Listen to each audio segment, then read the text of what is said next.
Lethality Jarvan Mid is probably one of the easiest champion in this game since he only has one crucial combo you need to hit to destroy the enemy carry. It doesn't even matter if he stands in the back line since you can easily reach them. Boom, bam, pow. Even though this champion was mainly designed to be a jungler, Jarvan can be played on the mid lane thanks to his solid wave clear he gets through his E and Q spell, which even gets more buff thanks to his passive. Well, now most of you guys might say that Jarvan's all in his way to predictable due to the fact that he has to place a flag which basically tells his laning opponent where he is going to be next. But that's not a big deal since Jarvan has an ability to dominate the lane with an important strategy. He can win whole lanes without even fighting the enemy mid laner. So without further ado, let's head right away into the game.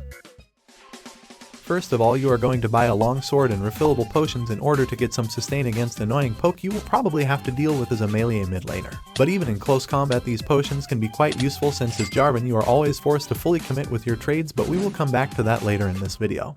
At the start you are going to level your Q ability first. This is a great spell to poke the enemy due to the solid range and can also be used as a farming tool for minions. The damage is also quite solid, so you should try to hit your opponent and the minions at the same time. 2 in 1. But don't try to fight at this early stage of the game since Jarvan's great power spike is unlocked at level 2.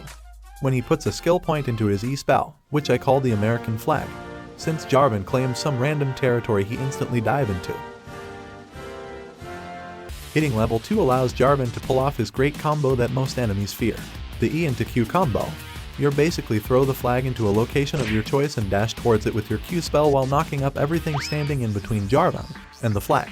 Not only does this combo allows you to pull off some solid damage and proc your rune electrocute, you are also standing between your opponent and his turret, forcing them to walk past you, so you give them no other option than to use flash or commit to the fight.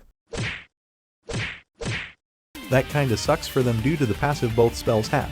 The Q spell reduces the armor of your enemy by 10% and the E spell buffs Jarvan's attack speed by 20%, so it's nearly impossible to win a fight against him at level 2.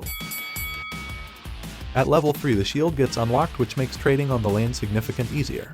It's not that strong, but it has a few other buffs that might be useful. For example, the 2-second slow for all enemies inside this area and the increasing strength of the shield depending on the amount of enemy players nearby. Pretty easy, right? Just use it after the E into Q combo in order to slow the enemy and gain some sustain, since here comes the weakness of Jarvan Mid. The problem with this champion is once you decide to go in with this combo you deal a lot of damage, but it won't be enough to one-shot the mid laner. But it's still enough to dive this thing successfully.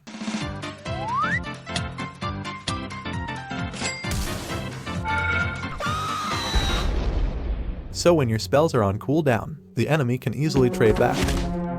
Even though Jarvan is able to win the fight thanks to his high base stats, there are also moments where you would like to retreat. Here is a situation where the refillable potion might be useful. By using one of them during the retreat you minimize the obtaining damage and make some trades more worth.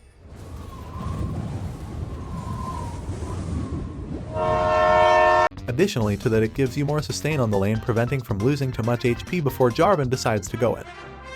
But health is not the only thing that makes Jarvan sustain on the mid lane significantly weak. Bro, please let me recall, for God's sake. Mana is also another problem you will face with him on the lane. Since the Q spell is the only thing that allows Jarvan to farm safely, you will witness the mana bar decreasing in a significant way, due to the fact that Jarvan wasn't meant to play on the lane, so we are more or less forced to buy a tier to compensate the low amount of base mana Jarvan has. But this will weaken Jarvan's early game strength a bit, making it harder to get solo kills.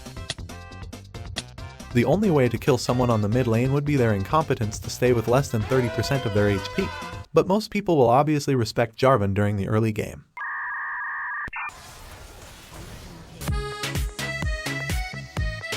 But luckily he has a plan up on his sleeves to get kills anyway.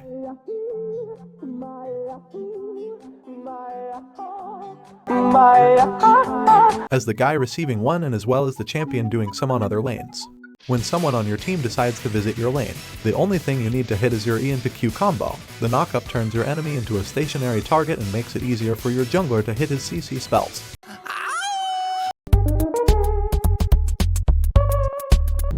Impossible. And with your shield slow, they barely can escape without using their flash or killing both of you. But what if your jungler doesn't play around your lane? Well, that would be sad indeed, but it's not a big deal for Jarvan since he can go for roams on his own. He is meant to be a jungler, so his setup for roams is great. Use E and Q and collect some free kills. I mean, you basically walk to the lane, try to hit your combo, and even when you miss it you punch them to death while the horse is doing no significant damage at all, so you can just fuck off at the end of the gank.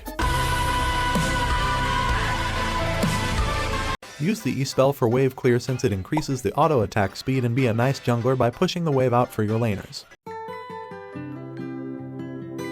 But these roams get even easier when Jarvan hits his major power spike at level 6 when he unlocks his ultimate, the Cage of Death, which can be created by just pressing on an enemy of your choice.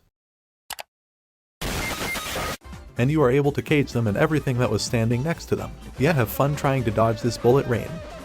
So you might accidentally trap some of your teammates. And when you trap someone, you also deal some damage at the same instance, so this ultimate can also be used as an execute spell. So when you gank a lane, Jarvan basically uses his E and Q combo to catch up and cage his opponent with his ultimate to punch the shit out of them inside the arena.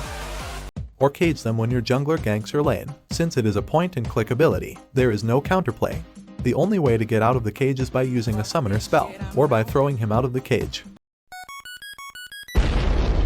The cage lasts for 3.5 seconds, which should be enough time to beat the shit out of your opponent. When you are done with them, even before the arena disappears, you can recast Jarvan's ultimate and destroy it. This allows Jarvan to build up a certain gold lead thanks to this combo that can pull out with ease and get you some free kills, making it easier to purchase certain items like Duskblade that grants you with even more kills, and turns you invisible after wiping someone out. Get a Serpent's Fang to deal better against these annoying enchantment supports spamming their shields, and transform your tier into Miramana.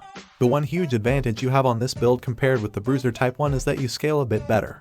The task Jarvan IV has to face late game is quite clear and easy.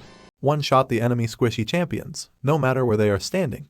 You can easily reach them in the backline when you use your flag and dash combo and prevent them from escaping with the dirt arena. In fact, you don't even have to hit anything to get rid of them. Finish this build off with a Ghost Blade to make it even harder for the enemy carries to run away from you, and last but not least purchase a GA, since most of the time you die after one-shotting the carry. Psych! Round 2. Fight! Here are the runes and build to dominate the mid lane in your own games, but if you want to play a different champion on the mid lane that has the same damage output but is even really tanky on top, click on this video right here to find out more about him.